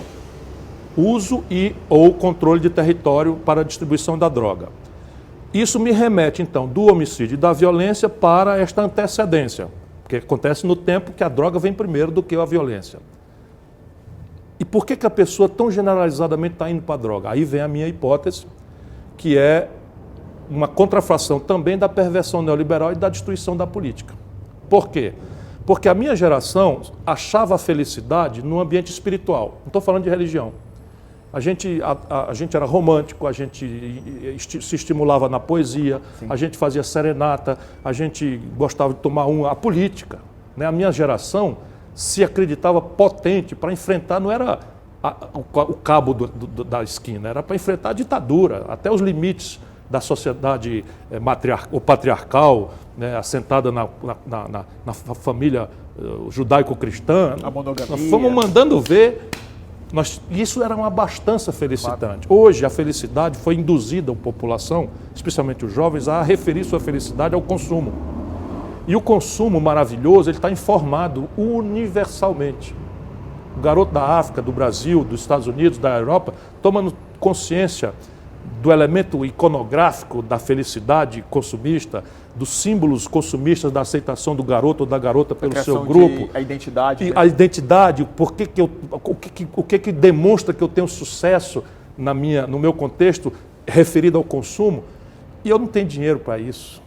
Sabe? Você toma notícia do iPhone, das suas proezas, a notícia dos últimos modelos de tênis que custam R$1.000. Eu não tenho dinheiro para isso. Aí você tem a primeira sequela venial, que é a pirataria generalizada, a pirataria da propriedade intelectual, a pirataria dos bens de consumo, as madames andando de bolsa Louis Vuitton feita no Paraguai, né? Para imitar as outras lá, porque aquilo é uma coisa grosseira. Eu tenho impressão, sabe? Eu estou pensando isso. Eu queria mais estar escrevendo um livro que tenho na cabeça sobre essas coisas do que estar na guerra contra essas vulgaridades que estão acontecendo na vida brasileira. Mas assim, o que faz uma senhora de São Paulo ou de Fortaleza comprar uma bolsa Gucci ou Louis Vuitton de 25, 30, 50 mil reais?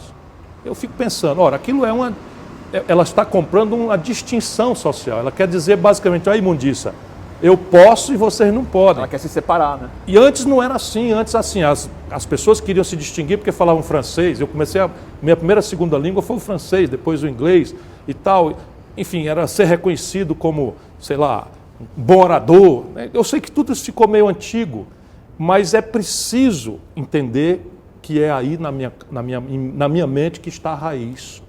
Né? E isso acabou desmontando o aconchego das famílias, né? As referências em casa.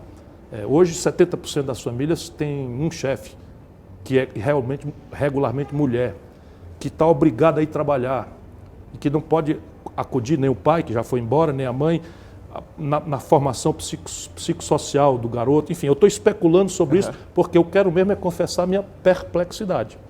Não é renda. Porque é muito intuitivo de tudo que a gente não fala. É renda. Precisa da educação, não é pobreza. Precisa da renda, precisa da acesso. Não é renda, não é pobreza. E se sobrar deu acesso pleno à educação, a renda, não sei o quê. É a justa posição, penso eu, de um jovem, né, informado dos elementos simbólicos da felicidade consumista, sim, sem poder acessá-la, com a sociedade do esbanjamento e do consumismo aqui do lado. Agora, você não acha que pode ter também a ver muito com o medo que a sociedade está sentindo muito rapidamente por causa da própria afluência econômica e essa resposta policial que começa a acontecer, de extermínio, de um ciclo de violência? Porque essa é uma hipótese que não é nem minha, é de gente que está estudando violência em São Paulo. Isso talvez seja proporcionalmente mais verdade aqui em São Paulo e talvez em algum canto de Fortaleza, sim, também. Uhum. É claro que há um incômodo, né, de certa burguesia ou de certa pequena burguesia, que a burguesia não frequenta, né? A burguesia anda de jatinho, né? O Tasso Gereissati tem um jatinho dele, o Eunício Oliveira tem um jatinho dele, o Alckmin nunca entrou num avião na vida, desde que foi prefeito de São Paulo, de Pindamonhangaba, né? Enfim, a pequena burguesia é essa que tem essa atitude muito reacionária e que certamente está incomodada com entrar num avião com um camarada com a chinela de rabicho ali, isso é fato, só não creio que tenha centralidade. Não digo nem esse preconceito de classe pura e simplesmente, mas é o medo de ser roubado. Isso é generalizado. O medo de ser roubado isso é generalizado. Que autoriza a violência isso é generalizado. Intuitivamente. Quer dizer, quando aparece um grupo de extermínio, né, ontem eu tomei um susto da humanidade. Assim, teve moradores do Morumbi se manifestaram, sim, a favor dos policiais, que mataram um garoto a recondução do policial ao bairro. Isso. Né? Que matou um garoto de 10 anos. Que matou um garoto de 10 anos. Não, isso é fato. E parece que esse ciclo de violência também é um processo de vingança a partir dos grupos de extermínio. Eu estou dizendo isso nos círculos de esquerda que eu frequento, onde eu também sou olhado com certa desconfiança. Ainda agora vou de novo conversar com o pessoal da Frente Brasil Popular, eu tenho vontade de me juntar, mas também vou e me arrependo. Por quê? Porque a esquerda brasileira, o pensamento progressista brasileiro, foi relativizando seus valores para explicar as contradições do Lula, os pragmatismos do Lula, e nós desertamos pura e simplesmente da agenda real do povo. Então, qual é a nossa opinião progressista sobre o problema de financiamento da Previdência? Isso é um problema, porque é demográfico. Porque precisa resolver. A gente tinha 6 pessoas ocupadas para financiar um aposentado com expectativa de vida inferior a 60 anos. Hoje nós temos 1,6 pessoas ocupadas para financiar uma aposentadoria de uma expectativa de 73. Ainda não é deficitário porque nós temos várias receitas que patologicamente foram sendo criadas e vinculadas ao financiamento da Previdência, sim, porque ninguém quer enfrentar a discussão. E mais gravemente o nosso lado. O lado daqueles que nos preocupamos com os trabalhadores, dos que nos preocupamos e somos verdadeiramente solidários com os nossos idosos, os nossos aposentados, mas daqueles que também somos preocupados com o Estado sadio, fiscalmente, sem o que ele não intervém. Se o Estado não tiver excedente de poupança para intervir, não tem como dizer de onde vem o dinheiro para superar a desigualdade e a miséria. Que tem um Estado muito forte. Aí qual é a proposta? Não tem. Qual é o fórum para a gente discutir os assuntos? É só reacionário. Aí a direita vai ficando com a racionalidade. E são vários os assuntos. O outro é a violência. Por isso que eu estou lhe dizendo, é preciso ter uma atitude que seja complementar à outra. A esquerda governando tem que reprimir a violência instalada. Reprimir. Evidentemente que você pode limitar as linguagens dessa violência legal. Eu fiz no Ceará. A prática em si, né? Eu fiz no Ceará. a linguagem. Eu fiz no Ceará, não sou poeta. Eu não sou poeta. Meus adversários podem fazer o levantamento para eu morder a língua. Quantas vezes a polícia, sob meu comando, saiu para reprimir movimento social? Nenhuma. Agora, em termos de Nenhuma. violência, Agora, pelas tantas, um grupo do MST ocupa uma fazenda. O proprietário, escorado na lei, pede a um juiz a reintegração de posse. O juiz, escorado na lei e, por regra, salvo muito honrosas exceções, é um juiz rico, de classe, ou pelo menos pensa como rico, dá uma liminar e manda o oficial de justiça executar. O oficial de justiça requisita a força policial, o governador não tem nada com isso. Ou tem. Chama aqui o comandante da polícia e diz, ó, todas as liminares que forem imprudentemente dadas para remover famílias serão submetidas à minha apreciação. Simples assim. Chegou, o comandante recebeu a ordem, trouxe para o governador aciona os mecanismos de diálogo com as mediações sociais. Na época, o arcebispo Dom Luiz Lochado, o MST e tal, chamava lá, meu irmão, sai da fazenda sem a polícia e me diga quantos hectares vocês querem, eu vou comprar. E fui fazendo, no fim acabou a brincadeira. É possível isso fazer, entendeu? Mas é preciso responder. Mas você está respondendo a uma violência diferente, que é uma violência, a sociedade entende, okay. que são os movimentos. Mas a violência protestos. difusa não se resolve com truculência. Mas, se então, resolve com inteligência policial. Agora, um desafio específico, então, que é super importante no Brasil. Você é favorável à reforma da lei... Da redução da maioridade penal? Não, nem pensar. De drogas no Brasil? De legalização de É uma drogas outra como açaí? perplexidade minha. Tenho estudado muito o assunto, muito mesmo. Não acho que moralismo religioso deva... Quer dizer, o moralismo religioso deve vigir para os crentes. Claro, não, mas para orientá-los, etc. Mas o que deve fazer o Estado? Então, na minha cabeça, o usuário não é criminoso. Na minha cabeça, eu já tenho muita segurança, muita convicção de que o usuário não é criminoso.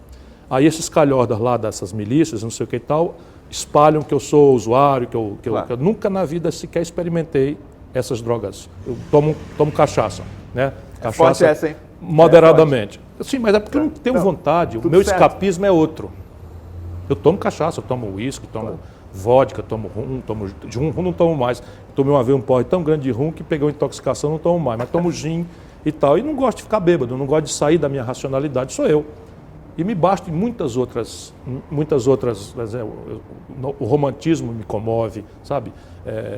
A política me preenche de forma... A minha geração acredita nisso porque nós ganhamos todas. Todas. Vocês agora estão amargurados porque parece que vocês não têm nenhuma vitória. A minha geração ganhou todas. É bem verdade que era mais simples entender a contradição e confrontá-la. Mas não era menos perigoso. Era um pouco mais perigoso. Eu nem fui herói da resistência, não, mas quando eu cheguei na universidade, ainda a gente ia presa porque chamou um presidente da República de filho da puta. Hoje em dia, né, a questão é outra. Né? Ah, não é comigo, fez um sinal ali. Então, descriminalizar o uso, sem dúvida para mim. Agora, eu acho que devemos pesar a mão no tráfico.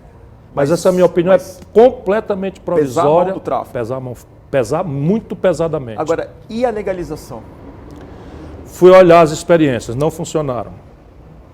A tolerância zero na Holanda não funcionou, na Europa não funcionou, na França não funcionou. Aí me permita discordar, mas a Holanda não legalizou. A Holanda tolerou uma venda por ali. Não é assim não. Eu agora, conheço assim, lá, já frequentei os coffee shops lá todos. Colorado. Não, a experiência mais recente que me interessa conhecer é o Uruguai. A do Uruguai me interessa conhecer, é uma experiência mais recente. Nos Estados Unidos não está funcionando nenhuma nem outra. Eu morei em Nova York, morei em Boston. Não está funcionando. Agora, a tolerância zero disparadamente não funciona. Os americanos colocaram na Washington Square. Os americanos colocaram na Washington Square. Eu era consultor das Nações Unidas e fui observar.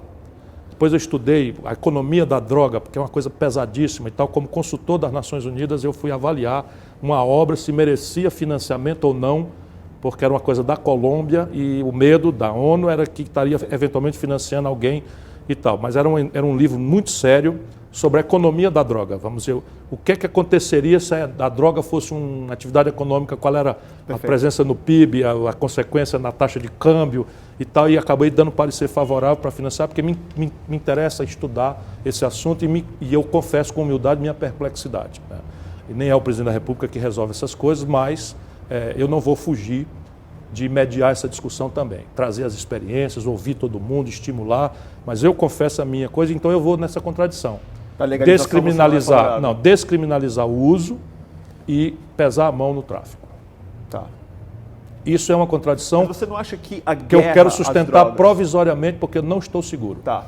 Porque me parece, e isso tem dados novos e tem um consenso novo aparecendo no mundo muito forte, de que pesar a mão no tráfico é sinônimo de guerra às drogas. Pesar a mão no tráfico quase que necessariamente vai se tornar Eu não vejo assim. Para eu não vejo assim. militarizado. Eu não vejo assim. Mas essa foi a experiência de custo de vidas, e o Brasil vive uma guerra. Você talvez esteja com a experiência da Colômbia, não é dos Estados Unidos, não é. A brasileira mesmo. Não, a brasileira é tudo selva. A brasileira, você acha que a polícia está ligando para tráfico?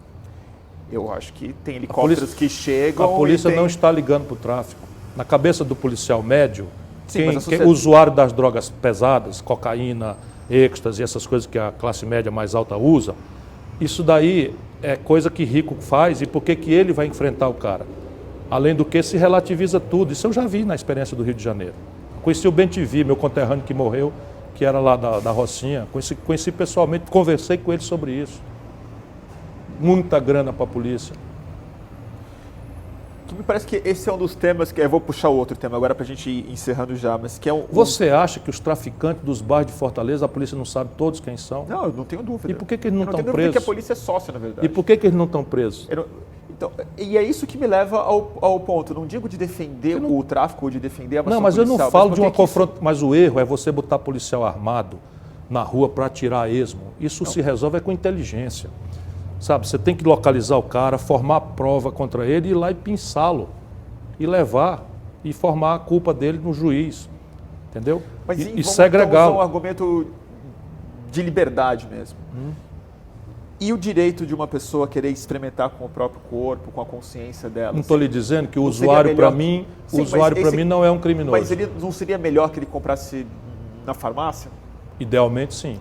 Então, e aí a legalização. Pois é, mas eu não estou seguro para defender. Certo. Percebo uma certa militância sua e me comprometo a seguir estudando e confessando a minha perplexidade. Não vou na linha moralista. Não, sabe? Eu tenho vivências muito reais, muito humanas na minha circunstância. Tudo que eu puder fazer para ajudar um garoto que queira, né, nossa política lá, eu fui secretário de saúde do Ceará, por isso que eu estou falando. Então, nós hoje temos mais vaga em comunidades terapêuticas do que pessoas que queiram ir.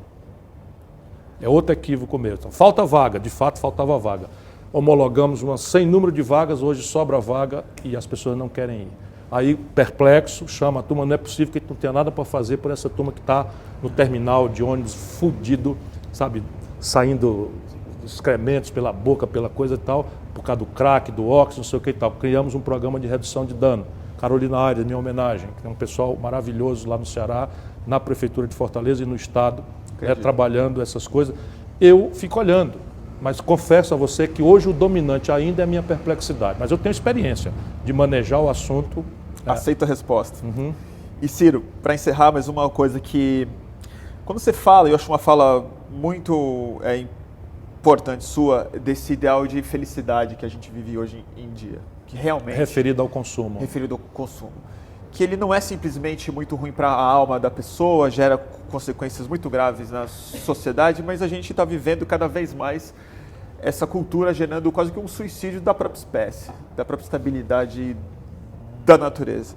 O que eu sinto que está substituindo o romantismo da sua geração, que era a política, era uma revolução dos costumes e tal, é um pouco a libertação desse padrão de consumo, mas através de uma consciência de que o futuro ambientalmente está comprometido. Quem tem 20 e poucos anos hoje em dia vai herdar um planeta em uma transformação muito pesada e muito perigosa. Eu confesso aí a minha perplexidade de ver quando você se coloca frontalmente contra o discurso ambiental quando vem questionar os padrões de energia Isolado. do Brasil. Isolado, fragmentário. Seja Belo Monte, seja a exploração do pré-sal, seja até o discurso da Marina Silva, fora do messianismo que você aponta nela, mas de uma visão de que o meio ambiente deve ser o norte de uma organização econômica do século XXI e não necessariamente os padrões que o século XX estabeleceu como modelo de desenvolvimento. Queria que você comentasse isso. Assim. Sim. Primeiro, a questão dos valores, para você não me colocar onde eu nunca estive. Claro. Né? O que eu defendo é que nós precisamos preparar o consumidor do futuro, e ele devia já estar na pré-escola urgentemente. Eu penso muito em ajudar a fazer esse debate de um paradigma pedagógico, porque isso está começando a pontuar no mundo. O consumidor presente, esse que está se infelicitando na busca debalde pelo consumo impossível, né, e que está condenando a terra a morrer, esse consumidor ele é constrangido a fazer uma pergunta no ato de consumo: quanto custa? Né? Então, quanto custa é a pergunta, é a pergunta prevalente. Por isso que eu quero discutir as coisas que estão postas de um jeito a gente pensar juntos. Não tenho as verdades todas, eu tenho uma vivência, uma experiência muito grande, e eu me acostumei a provocar o meu antagônico para vir para um ponto de vista, porque eu vou no dele. Acabei de exercitar isso aqui, eu agradeço a você. Você não pensa que eu não melhorei um pouco, pelo menos a inteligência da minha perplexidade sobre droga, porque eu tenho vários valores interagindo. Minhas conveniências, minha vontade de ganhar eleição, sem ferir os interesses conservadores que tapam os ouvidos, não querem ouvir, não querem pensar, mas eu resolvi ser honesto. Então, esse foi um exercício que eu acabei de fazer num tema que eu talvez queira fugir dele. Eu prefiro não ter opinião segura sobre isso. Eu devia só dizer que fica muito bonito, como a Marina faz. Eu não tenho opinião formada sobre isso. Acho que isso é um assunto que o Congresso deve decidir. Eu tenho essas macaquices todas. Pode acreditar, eu tenho as habilidades todas, e os meus amigos mais apaixonados dizem que eu me perco pela boca e tal. Porque eu não acho que o líder político tem que ganhar eleições. Sabe? Uma liderança, ele vale para a história, vale para a sua comunidade, se ele for útil. E nesse momento eu quero ajudar a esclarecer a confusão. E eu tenho muita segurança em algumas coisas e posso sistematizar uma perplexidade que também permite a discussão sair do fundamentalismo daqui e de lá. Tá, a garotada que acha que é moderno, descriminalizar, não serei o seu guru. Não serei eu o seu guru. Vá aí, eu vou garantir sua liberdade, vou ouvir. Me convença. Né? Você, por exemplo, não me convenceu, mas me fez elaborar mais um pouco. Depois eu vou tomar mais tempo aí. Faz mal. Eu quero, rapaz, o ideal não é você ganhar a parada, não. O ideal é você ser um fiel intérprete, um mediador generoso da contradição que jamais será superada. Os fundamentalistas pentecostais, os fundamentalistas católicos, eles não querem saber. Claro. A droga é um crime, o aborto é um crime. Você nem me perguntou, mas eu tenho opinião sobre isto, por exemplo, do aborto. Segura. Não quero nem saber o custo. É segura a minha opinião. Percebe? Se me perguntar, não é meu tema predileto, isso é uma tragédia. Quer perguntar, eu respondo. Essa está segura. Formada a minha opinião, depois de também passar por um trânsito muito, muito honesto comigo mesmo, de achar o que eu acho justo, razoável e sustentar. Então, repare bem. Você está querendo saber agora sobre as contradições, basicamente, que eu vejo do meio ambiente. Então, repare bem. Repare bem. Da visão de desenvolvimento. Então, o novo consumidor tem que fazer 3 perguntas no ato de consumo. Quanto custa sempre será um problema, porque senão eu caio. Outro dia eu fui num debate com gente linda, maravilhosa, interessantíssima no Teatro Oficina. Eu vi o debate. Mídia Ninja estava lá. Aí entra um garoto. Porque a célula de hidrogênio que eu coloquei. Aliás, o Japão acabou de lançar um carro já com escala, 153 cavalos de força, vai de 0 a 100 km em 12 segundos, e já é um carro pode produzir. Então, começa a ter. Mas aqui, quando eu digo quanto custa, é preciso trazer, Dona Marina, por exemplo, porque a tarifa de energia elétrica ela não tem que ser só derivada, quer dizer, a energia elétrica ela não tem só que ser sustentável, ela tem que ser módica. Porque senão ela vai ser uma proibição para os pobres, para a classe média. Então a questão de quanto custa sempre será uma pergunta, só não pode ser a única. A segunda pergunta que o jovem consumidor que está sendo educado na pré-escola hoje, eu espero, né, no Brasil, mas no mundo já está, ele vai fazer uma pergunta se aquele ato de consumo é amistoso, é friendly, na origem, no rejeito com a questão do meio ambiente e da sustentabilidade. Isto aqui é uma pergunta que já vai dourando a tosca resposta de que o mais barato é o que importa, que é o que prevalece hoje. E a terceira é a quem aproveita o meu ato econômico de consumir. Então, mais adiante do que a sua questão ambiental colocou. Quem ganha com isso? Quem ganha com isso? Então, você já começa a ter um consumidor, quer dizer, de vanguarda que entra no supermercado e vai para a prateleira de orgânico. Agora, ele vai para a prateleira de orgânico como opção de consumo porque ele pode pagar. Mas a verdura feita de forma com agrotóxico, com não sei o que, não orgânica, é mais barata. E a gente precisa, então, o ambientalismo da nossa cabeça não pode ser a do destro esclarecido, sabe, que fica bem com as ONGs internacionais e não traz a sociedade junto consigo dialeticamente para esta evolução. Eu fui presidente da primeira comissão de meio ambiente de uma Assembleia Legislativa do Brasil, provavelmente, em 1983. Ninguém ligava para isso, eu criei uma comissão de meio ambiente. Eu fui o autor de uma APA, que foi a primeira APA estadual no Brasil, que criou Jericoacoara. Até hoje é uma praia muito conhecida do Ceará. Então eu tenho convicções ambientalistas desde sempre. O que eu não gosto, e vou confrontar, é essa visão fragmentária que a confusão brasileira permite. Então você tem um cara encarregado de não deixar faltar energia no país e uma outra turma que se considera responsável só por fazer o libelo ambiental. Quando o que eu defendo é que quem falar em meio ambiente tem que dizer de onde e quanto custa virar e quanto custa a energia, e quem for fazer energia tem que explicar direitinho como é que mitiga a intervenção humana na questão ambiental para sempre. Isto é o que eu vou fazer. É o que eu sempre fiz a vida inteira. Porque, repare bem... Mas essa contradição... Não tem contradição, eu vou agora dar uma... Essa contradição que eu digo é esse choque. Mas esse choque tem que ser mediado. Nós temos que trazer quem decide. Claro que cada um de nós pode escolher o gueto. Cada um de nós pode escolher um gueto. Então é o seguinte, eu sou um cara apaixonado pela questão das borboletas.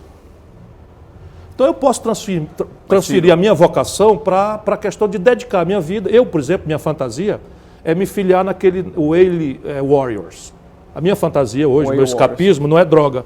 Quando eu fico vendo, entro no Discovery Science ali, aí fico vendo os Whale Warriors, são os guerreiros das baleias. Eu acho a coisa mais criminosa que alguém pode fazer, matar covardemente uma baleia, que é um mamífero como nós, indefeso, lindo, não sei o que e tal. Então, assim, sabe, o que eu vou fazer? Eu vou sair desse meio de gente aqui, ter que conviver com esses bandidos, chamar a picareta de Vossa Excelência, não falar palavrão porque tem uma história de que no Brasil a gente tem que ser aristocrata, elegante, sabe, encher o saco. Como é que se filia aí no Guerreiros das Baleias? Vou andar com ele, sabe, jogar merda no navio e falar a palavra merda sem me arrepender e ainda sair no Discovery Science. Só que eu estou me propondo é outra coisa. O meu ponto de vista não é o gueto, o meu ponto de vista é uma compreensão holista, ou seja, eu tenho que entender as coisas como elas estão, compreender as idealizações e ao invés de parecer um danado numa idealização do gueto, eu fazer as coisas virarem ideais. Então repare bem, eu estou seguramente, comovidamente convencido de que a matriz energética brasileira é a mais limpa e barata do planeta. Ninguém no mundo tem a matriz energética prevalente mais limpa e barata do que a brasileira. Portanto, ela é ambientalmente a melhor de todas. Ela é a mais barata para acessar universalmente a todo o nosso povo. Mas o impacto humano está sendo devastador. O impacto da energia hidráulica é próximo de nulo. Não, humano. Nas comunidades... Não, nada. É próximo de nulo. Estou lhe dizendo que eu conheço. Esses relatórios todos... É próximo de nulo. Estou lhe dizendo que é próximo de nulo. O impacto ambiental da energia hidráulica como concepção... O impacto humano. Não, socioambiental, hoje em dia tem essa história, socioambiental é próximo de nulo. Nulo. E repare bem, por que é próximo de nulo? Porque se você aceita a premissa de que a energia hidráulica, que é não consumitiva, a energia hidráulica não consome água. A água passa. E ao passar, move as pás de uma turbina que, tecnologicamente, de forma moderna, pode ficar cada vez mais em plano, portanto, a altura das barragens cada vez pode ser menos vamos dizer, alteradora das cotas normais dos rios nas suas próprias cheias, e ela passa. E você pode fazer, ao contrário do que fizeram em Palpina, né? Você pode fazer acesso para Piracema, para os peixes passarem. Eu sou muito estudioso disso, conheço todos os experimentos brasileiros, desde as grandes barragens do São Francisco até as últimas agora, Santo Antônio Giral, em Rondônia, e Belo Monte, no Pará. Então, Belo Monte, a cota máxima dela é a cota da cheia, camarada. Aí eu tive outro dia com a professora lá nessa coisa assim, não ouviram as comunidades, que conversa essa, foram mais de 40 audiências públicas. O custo de Belo Monte, quase 40% são... Ouvir é uma coisa, mas... Não, o custo, eu vou completar, não é só ouvir. O custo de compensações sociais, não ambientais, sociais, de Belo Monte é 40% do custo da obra. 40% do custo da obra. Calçamento, casa, moradia, salsótico, que não tem nada a ver, porque isso acaba indo para a tarifa e o pobre do favelado de São Paulo, que está aí, está pagando a conta um pouquinho mais cara, porque nós resolvemos, pelo despotismo esclarecido, resolver contradições da vida brasileira, que são graves e terríveis, e o Estado é o responsável por superá-las, onerando os empreendimentos de outras razões. Mas vamos lá, aceite a premissa, porque senão você me contesta dizendo qual é a outra que é melhor. Que eu tô sugerindo? Não, estou falando, não você, a Marina. A Marina queria que o Brasil assinasse, por fina força, uma convenção internacional declarando a matriz hidráulica e energia não renovável. E simplesmente, isso é um disparate. É por conta do conceito atual de... Não, isso é mentira, é um disparate imposto entre nós pelo despotismo esclarecido e pelos interesses econômicos internacionais, que estão perdendo a competição na agricultura brasileira por várias razões, entre elas, para a economia brasileira, a nossa matriz energética. A matriz americana tem uma prevalência de carvão, de termoelétrica a carvão, que é a mais insustentável de todas. A alemã vai ter que religar as energias nucleares. O Nordeste, depois de Belo Monte, das linhas de transmissão de Tucuruí e não sei o que e tal, acabou, vai ter que fazer usina nuclear. E aí que eu quero chegar numa questão de uma visão utópica, que aí não é mais... Utópica não, eu não estou lhe propondo isso, eu estou propondo uma evolução dialética. Enquanto isso, nós temos que desenvolver uma tecnologia de uma energia que já está colocada. Nós temos o petróleo. Então, o petróleo, quando foi feita a proposta de prospecção dos blocos, tinha um bloco em cima de Abrolhos. Bilhões de reais, e eu fui lá aconselhado que nós devíamos não fazer. Porque tem um trade-off aí, que Abrolhos claro. é um santuário. Enfim, então não fazer. Agora o pré-sal... Mas sabe o que eu acho curioso na sua visão, que me parece contraditória com algo que você falou no começo? Quer dizer, é fragmentária essa visão, e eu entendo. A visão fragmentária da esquerda ou dos ambientalistas que falam, não, eu vou proteger a... Eu protejo a natureza e outros se encarregam de fazer energia. Mas, eu tenho que fazer as duas coisas. Mas a questão é, quando você está lendo o meio ambiente, você também está lendo ele de maneira fragmentária. Que é uma bacia separada de Abrolhos, que é diferente do litoral do Rio. Mas a vida é assim, meu companheiro. O que eu quero dizer é o seguinte, está acontecendo uma catástrofe na atmosfera. Sim. E o que me espanta mesmo, é como que politicamente eu não vejo nem... Bom, o Brasil... ser vocalizado nem no Brasil, aí é uma questão... Sim, mas peraí, o Brasil, eu ajudei a formar a posição do Brasil, eu ajudei a formatar lá atrás, Marina ajudou muito, né, o Lula mediou muito, nós ganhamos um protagonismo muito interessante, né, nesse Acordo de Paris, né, nós tomamos uma posição que é uma das mais avançadas do Sim. mundo. Apenas nós somos, o meu compromisso é com a dialética, que pegue de onde estamos hoje. Então, repare bem, vamos lá, vamos de novo para a energia. Se você aceita que a energia hidráulica, como eu afirmo comovidamente, é a mais limpa, sob o ponto de vista ambiental, e a mais barata, sob o ponto de vista da modicidade do custo, e que as tecnologias permitem mitigar dramaticamente os efeitos sobre comunidades e meio ambiente, certo? Se você aceitar essa premissa, e eu sustento comovidamente, assim, fui ver, certo? Você cai num silogismo. Você vai ter que ir para a hidrografia do país, que está posta aí há milhões de anos. Na hidrografia, você tem que ir para um lugar onde tem aclives e declives para gerar carga. Não, eu entendo. Então você vai ter que fazer ali mesmo, Santo Antônio e Giral, e mitigar localmente essas coisas. E você vai, interligando o sistema, fazer que nosso programa hoje possa ser gravado aqui com energia, e a energia, um cidadão possa assistir, e ele não está preocupado, ele provavelmente é solidário com a questão ambiental. Se você fragmentariamente disser para ele, olha, a humanidade está morrendo. Eu digo isso, se a China replicar o modo de consumo norte-americano, que é 2 carros para cada 3 habitantes, o planeta neste passo morre. Mas a China, em 5 anos, jogou lá embaixo o custo da energia elétrica produzido na fotocélula. Não, a China só com um esse minutinho, esforço chinês... Só um minutinho. Então, de novo, as primeiras torres de energia eólica que vieram para o Brasil, eu, Ciro Gomes, as trouxe como governador. Consegui uma doação de 3 torrezinhas da Siemens, botei no Porto do Mucuripe, lá em Fortaleza, onde ainda hoje estão monumentalmente iluminadas e gerando energia. E dali percebemos que era viável, em 1991. Fizemos o mapa de vento do Ceará e hoje o Ceará tem 40% da sua energia de base eólica. 40%? 40%. Quantas torres a Marina fez? Percebe? Eu tenho um compromisso dialético. Não, peraí. Eu estou dando um símbolo e ela é uma das que pretende governar o Brasil. Ela ama o Brasil tanto quanto eu. Ela é decente, bota a mão no fogo, eu a conheço.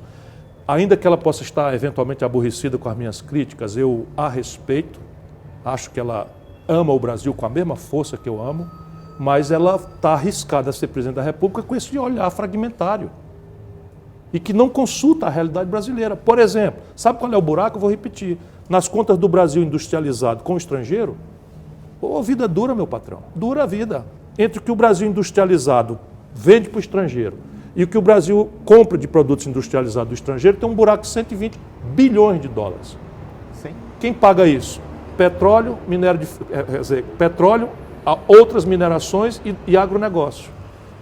Aí você diz assim, mas o agronegócio e não sei o quê, papapá e tal, ok. Mas assim, satanizar quem está pagando a nossa conta, o nosso conforto, vamos evoluir com eles. Sim, mas esse é o ponto que eu estava tentando fazer. É o nosso conforto. Essa câmera aqui é importada. O microfone aqui é importado. As fibras da roupa dela são importados. Os remédios que a gente toma, 76% da química fina, importados, porque não temos uma política industrial e de comércio exterior. E aí nós vamos fazer o quê? Satanizar quem está pagando a conta. Hoje ficou assim. Então o camarada é ambientalista, legal, é da minha turma, eu saio com ele para tomar uma cerveja. Aquele outro é do agronegócio, filho da puta, está destruindo o planeta. Peraí. Não, mas não é nem a questão simples do agronegócio ou de Belo Monte, pura e simplesmente. Eu estou dando o que eu quero dizer é que é o seguinte, e acho que é um evento histórico mesmo, a gente nunca passou por isso, não é nem como civilização, é como espécie, né? A gente está ganhando esse papel de ser uma espécie que se tornou uma força na atmosfera mesmo, né? A radicalidade do problema que a gente vai enfrentar nos próximos 50 anos, me parece, como alguém que espera viver mais 50 anos, 60 anos e ter filhos, eu tenho um filho de 6 meses. Pois demandaria uma radicalidade política, uma tomada de consciência mundial em termos econômicos, né, que já não pode mais olhar sobre essa perspectiva que não é mera, né, mas que não é pouca coisa, mas do déficit, da balança, do crescimento. Por exemplo, a gente faz um esforço de guerra quando o Hitler aparece, ele vai destruir o mundo e precisa fazer mesmo. Para-se a como foi a dialética dessa metáfora? Como foi a dialética dessa metáfora? Aliás, eu ando até dizendo que eu tenho pensado hoje dramaticamente no Churchill, que para mim é o maior homem do século XX, sendo um conservador. Ele ficou sozinho. Resistindo. Sozinho. Por anos. Doente, teve um microinfarto, escondeu da família e da humanidade, escrevendo ao Roosevelt desesperadamente e tal. Por quê? Porque a dialética, ele teve a capacidade de, com o pé no chão, botar a cabeça no ideal. Então ele se retirou de Dunkerque. Só um minutinho, eu vou pegar a sua metáfora. Ele se retirou de Dunkerque, teve um vexame, sabe? O Chamberlain que assinou um acordo com Hitler. O Stalin assinou um acordo com Hitler. E ele foi proscrito, proibido de falar na BBC de Londres, porque tinha a cabeça visionária, né, vendo as coisas, mas ao invés de se imolar, ele teve o pé no chão, veio para o protagonismo e conseguiu salvar a humanidade da tragédia nazifascista. Não me confunda. Eu tenho algumas coisas que eu sou a favor no mérito. Por exemplo, transgênico. Eu estudei tudo. A natureza é transgênica. Nós somos originariamente seres unicelulares. Em algum momento, uma transação de gene, naturalmente milhares de anos, não sei o que e tal. Então, a tecnologia criou um elemento para a gente, por exemplo, ter a expectativa de vida, que era 30 e poucos anos na Idade Média, e que a gente morria de cólera, não sei o que e tal. Hoje é tudo bobagem. A minha juventude, a tuberculose era uma coisa terrível. Claro. Então, este negócio aí eu sou a favor. Agora, o modo de consumo hoje que a humanidade tem e o símbolo reduzido deste modo de consumo, se é a propriedade individual de um carro que consome combustível fóssil, claramente nós temos que revogar. Eu vim andando com o Vicente, eu moro aqui em São Paulo, eu tenho um carro em Fortaleza, eu não trouxe o carro para cá. Aluguei um apartamentinho perto do meu trabalho, que é mais caro, para poder ir e voltar a pé. Então eu faço a minha parte. O que eu estou querendo dizer é o seguinte, que nós temos um país para governar, temos que botar a cabeça no ideal, uma radicalidade, eu absorvo isso com muito respeito, uma radicalidade sobre um padrão que não está dado, porque nós precisamos decidir determinadas coisas junto com o povo. Esta radicalidade de princípios não se traduz dialeticamente numa coisa concreta. Qual é a matriz energética? Como é que nós vamos restringir o acesso a carros individuais que produzem combustível fóssil? Então, você acha que eu devia proibir?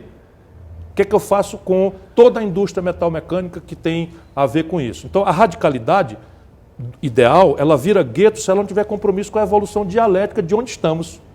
E a compreensão muito clara e partilhada com o conjunto das pessoas, pacientemente, respeitosamente, né, sobre os tempos, prazos e modos, que é o papel do político. É evidente que eu não posso negar a importância no tensionamento do debate. Se todo mundo tivesse essa radicalidade. Vamos discutir. O modelo tributário do país precisa de uma radicalidade. Só que o seguinte, para fazer o benefício, eu vou cobrar dos que sabem, estão organizados, controlam a grande mídia, em favor de uma turma que replica o valor dele. Que assim, o Brasil tem imposto demais, pagar imposto para essa turma roubar. Eles fazem isso e vão em cima. Então, veja bem, eu preciso de uma radicalidade que me permita evoluir junto com as pessoas, senão eu vou para o gueto. Aliás, onde eu fui. A última vez que eu fui candidato a alguma eleição foi há 10 anos atrás. 10 anos. 10 anos. E não tenho frustração nenhuma, fui o deputado federal mais votado do Brasil. Foi a última vez. Pense nos 4 anos mais enojantes e mais desagradáveis da minha vida pública. Esses 4. Tive como presidente o Michel Temer, como colega e líder do PMDB o Eduardo Cunha, e a radicalidade lá não existia, o Lula prestigiando, empoderando esse povo todo, e eu botando gravata todo dia para ir conversar besteira no meio desse bando de pilantra e tal. Percebe? Aí eu fui para a minha radicalidade, caí fora. Caí fora, fui namorar, sabe? Você pensa como eu amo a radicalidade, namorar, adoro. Estou ficando velho, ler, ouvir música. Agora, para encerrar então, já que você saiu da radicalidade e tal, voltando não, é porque a política exige moderação de gesto. Por quê? Porque se você der um murro na ponta da faca, isso não prova sua valentia, prova sua imprudência, seu despreparo. Porque em 100% dos casos, a sua mão fura e a faca fica. É triste isso dizer para jovens que são seus coisas. Não aceitem isso. Isso quem tem que aceitar sou eu. Aos 58 anos de idade, pensando em presidir o Brasil. Vocês não, pelo amor de Deus, metam a mão na faca. Você falou por aí que você ainda não sabe se vai ser candidato à presidência da República. Você está decidindo, você está preparando o terreno e tudo mais. Eu quero ver se isso é legítimo. E se uma pessoa como eu, que pensa o que eu penso, fala o que eu falo, representa os valores que eu represento e que está disposto a encarar, né, essa inumana tarefa, em princípio, se eu vou ser uma fração legítima para pelo menos ordenar o debate. Agora, eu vou te perguntar, o que tem que acontecer para você não ser candidato? O Brasil ficar em paz, a Dilma volta com certa economia, não serei eu. Eu então, só presto então como xoxo. Não, porque por isso que eu falo no xoxo. Eu tenho pensado no Cromwell, né, ajude os seus espectadores a saber quem é. Oliver Cromwell. Oliver Cromwell é um puritano inglês, reformador, autoritário, republicano, que inclusive deu uma arrumada na casa de cima para baixo, matou o rei, o diabo, e no xoxo. Né? Mas eu fico com a experiência do xoxo. Né? Saí do meu refúgio, estou de volta na batalha e estou disposto a ir para a guerra. sozinho, você não mas eu ser- prefiro ir pra- com o pra você Roosevelt e não com o Stalin. sair candidato, então a Dilma volta, arruma a economia. Normaliza o país, não precisa nem arrumar, normaliza o país, encaminha eleições, e aí não sou eu sou o homem da crise. Se você olhar o seguinte, deu merda no plano real, eu que fui chamado. Aí mensalão, não sei o que tal, lá fui eu para o centro do processo. Aí, você sabe, enfim, mas é a natureza. Graças a Deus existem essas pessoas. Pronto, falei em Deus, ó. Falando. Ciro, te agradecer muito. Obrigado a pela você, presença. adorei. Muito E olha, obrigado por eu não ter te vindo. dei uma entrevista, eu pensei junto com você hoje. Não, eu gosto quando a gente tem esse tipo de conversa. Gosto que a pessoa fale muito tempo. Era para ter 1 hora, chegou a quase 2, eu suponho aqui. Ah, é? Agradecer muito a nossa equipe, Fernando Ligabui Obrigado na a vocês câmera, também, viu? Maria Schantz na outra câmera na produção, Obrigado. Suzy dirigindo e hoje na câmera pela primeira vez nosso amigo Thiago Neves aqui. Valeu. E agradecer quem assiste o Fluxo, quem gosta do que a gente faz, por favor, torne-se um apoiador em fluxo.net/doar. É disso que a gente vive aqui, do apoio do público. Muito obrigado, mais uma vez, Ciro Gomes. Obrigado, Bruno. Segue o Fluxo, gente. Pronto. Valeu. Falou.